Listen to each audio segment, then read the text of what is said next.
What's going on, guys? In today's video, I'm going to be talking about what I've posted on my story.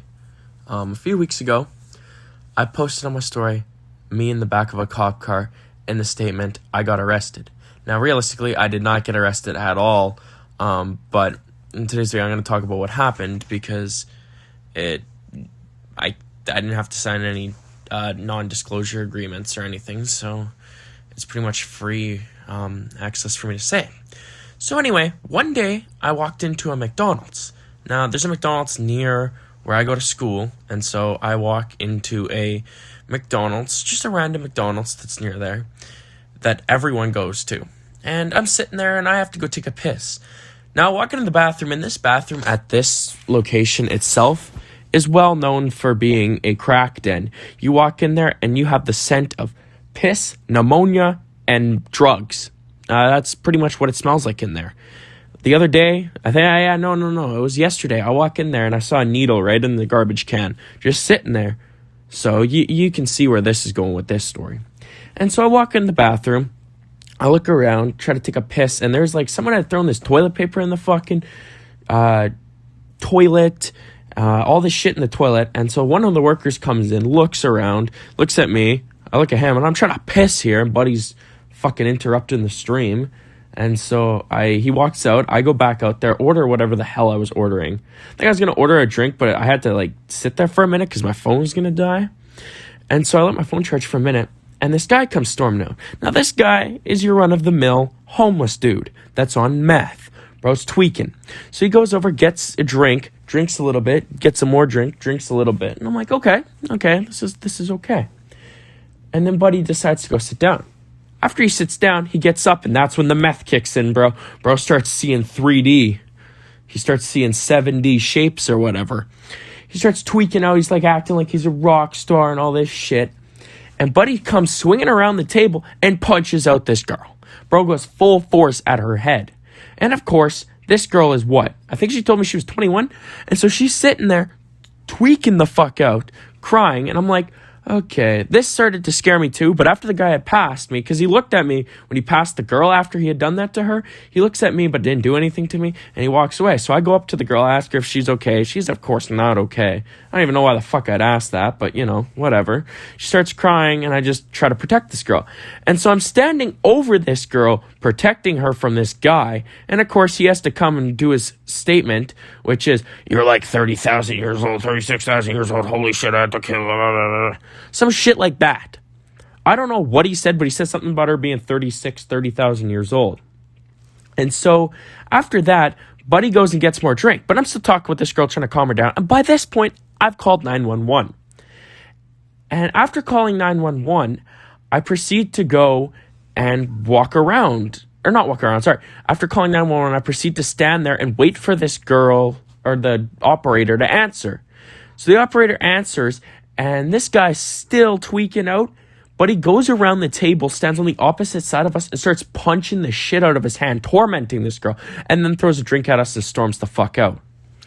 So he leaves and walks out, and I'm like, okay, so that's how it goes, right?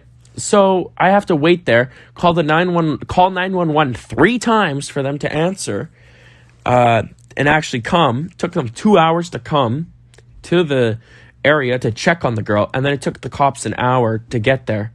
I'm not saying it's the cops' fault, I'm just saying their schedule needs to be better. And so I go home, and I get a call from the cops, and I'm like, oh, they're like, yeah, well, we need you to come down for questioning and all this stuff, right? So they ask me to give this guy a description, and I'm like, okay. So I give him the description of the guy, explain the story. I'm like, okay, nothing too much, right? Like they might not come get me, whatever. I go to school the next day, and I get texted by the girl, her thanking me, and I say, no problem, I'll help you with whatever. Then I go to my mom, and I go stand with my mom for a little bit, and all of a sudden I get a call. I answer, and it's the cops, like, oh, we got to go pick you up. So they pick me up at a Domino's, right? Like I just at a Domino's, and they pick me up. They picked me up in a police car. Now, I didn't expect this to happen, per se, but it did. And so I get in a police car, and this is the first time I've ever been in a cop car. I start looking around. I'm sitting on hard-ass plastic. I'm looking around. These windows are bulletproof. It looks like I'm in a caged box. Of course, there's bars on the window. All this shit. Look behind me, they're recording me. Got the mics going, the computers going, all this stuff. And so while sitting there, I started talking with the cops, because I wasn't the bad guy in this. I was just helping them. I talked with the cops a little bit. They're all chill people. This also proves that some cops are not all cops are assholes. You gotta, if you stay chill with them, they'll stay chill with you. That's just how it goes. So I go down to the police station, wait 30 minutes, then I go in. Then I go into another room, the interrogation room area, or I guess the detective area. I'm not too sure what it is, the interrogation room. And so I look around, there's mics on the wall. I'm trying to look for the camera because I know there's a camera in there. I start looking up and I'm like, okay, maybe it's this one. And I'm like, okay. Well, I look around, I'm like, okay, nothing happened, right? And then they come in and they're staring at me and they're showing me these pictures of the people. And so there's 10 of them. By like one of the first pictures they showed me was the guy. And I said that was the guy. And they both look at me like, well, we have to show you these anyway. It's okay, Chase, calm down. How am I supposed to calm down when I got stared down by 2 officers that could arrest me at any point if I say something wrong? But, that's not my fear. So anyway, I tell them, and I have to sign this paper saying that it's the guy, and they show it to the camera. And they finally show me where it is. It's in the corner of the fucking room. And I'm like, oh, that would have been good to know. But I guess they don't want you knowing that. And so they end up showing me this, and I sign off that it's the person, just so they know. And I leave, and then the cops come get me and drive me back in another cop car. So I switch cop cars again, go into the other one, and I go home. And they're like, oh, you want us to roll down the windows for you? They roll down the windows, and I'm holding on to these bars, looking at people. They're probably thinking I just got fucking arrested or some shit. And then I go and I pull up on my mom. And my mom goes to me, and she's like, this is something I never want to see in my life. And then the cops, they go, oh, you want a picture of him in there? Bro, these cops are fucking funny. And so I take a picture, and later that night I posted on my public story that I got arrested. And it was just a whole fucking weird week at that point, because it was like it go from seeing this happen to the back of a police car to living life. And I'm like, it's just too much stuff for my mind to process at once. That's why I didn't go to school the next day. I just didn't care to, and I needed a day to process everything that had happened. So, yeah.